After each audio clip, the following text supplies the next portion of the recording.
kulanti wacan oo wanaagsan saaxiibayaal gebi ahaantiinba halkani waa aayaha janaal ku soo dhawaada gacmo furan. maanta waxaan idiin soo gudbin doonaa warbixin xiiso leh oo ku saabsan gabar gacmo iyo luga toona aan lahayn noloshana ka gaartay guul aad u weyn. wadlan hadda janaalkan ku cusub tahay hadda ay kugu horeyso subscribe-ka inoo saar, like iyo share-kana waa xagiina. halkaasna inagana waxay noo tahay dhiirigelin iyo inaan barnaamijyadeena sii dardargelino haddii Ilaahay raali ka noqdo. Sinikiwi Kadamanga waa gabar ku dhalatay gacmo la'aan iyo lugo la'aan isla markaana dadka dhiirigelisa ayaa dabayaaqadii sanadkii hore baahisay sawirada ku saabsan guurkeeda iyo ninka ay guursanayso.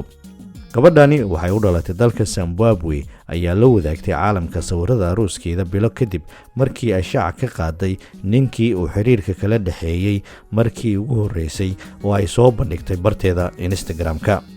dhanka kale bishii February 1 sanadkii 2021 Sinikiwi waxay ku dhawaaqday in ay filayso in ay dhasho ilmaheedii ugu horeeyay xilli ninkii ay u dooneed sawirkiisa mar kale ay ku baahisay boggeeda Instagram-ka. gabadhan oo halkaasi aad caan uga ah.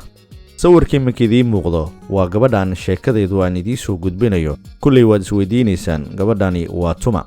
Sinikiwi waxay u dhalatay dalka Zimbabwe, waxay ka shaqaysaa arrimaha bulshada, waa gabadh wax ku qorta internetka, waxayna dhiirigelisaa dadka oo ay la talisaa.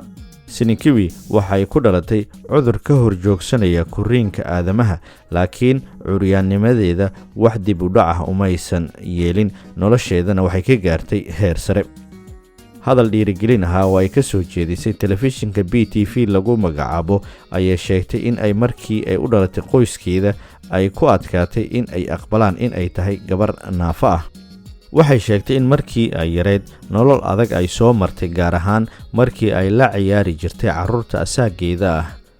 dadka qaarkiina way fiirin jireen halka carruurta qaarna ay ku qosli jireen. caqabadahaasi oo dhan waxay la soo gudboonaadeen markii ay yareed, balse caqabadahaasi iyo la yaabka dadka kale ay soo gudbin jireen waxay ka dhigtay inay noqoto qof dadka kale ka duwan, hal abuurna leh, sidoo kalena hamigeeda uu noqdo in ay tiigsato meel sare. Sinikiwi ayaa hadalkan u sheegtay mar ay wareysi siinaysay BBC-da sanadkii 2019. qofka dumarka ahi ee naafada ah dhibaato weyn ayaa la soo darista, laakiin si aan ugu gudubno caqabadahaasi mar waliba waa in aan nafteena aan u sheegnaa in aan gaari karno wax kasta oo aan ku riyoonaynay. Sinikiwi waxay aaminsan tahay inay tahay qof dumar ah oo gaari karta yoolkeeda iyadoo aanan la xiriirin naafanimadeeda. ilaahay wuxuu i siiyay ayay tiri maskax, wuxuu i siiyey wax walba oo aan u baahanahay si aan u noqdo qof cajiib ah oo aan u sameeyo wax kasta oo aan ku haminayay. dhinaca kale Sinikiwi waxay gabdhaha u samaysaa weji qurxinta ama make-up-ka, xitaa iyada oo samaysata hawshaasina waxay ku samaysaa iyadoo gacmo la'aan ah. sida sawirka iminkeedii muuqda waxay samaysanaysaa make-up. waxay sheegtay in haddii dadku noloshaada ku tiirsan tahay dadka kale ay luminayaan kalsoonidooda oo loo baahan yahay in qof waliba isagu uu is dhiirigeliyo.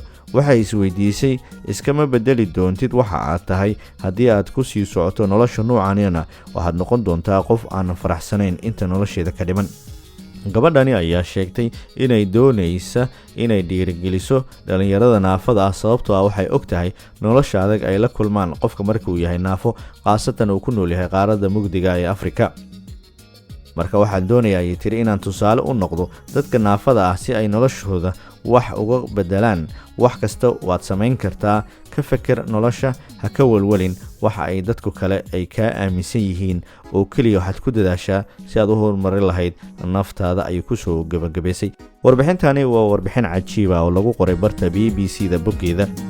intaa ayaa ku soo koobaya. waxay ahayd warbixin xambaarsan fikrado iyo weliba in qofka bini'aadanka loo baahan yahay in uu naftiisa ku kala soonaado si walba uu Ilaahay u abuuray.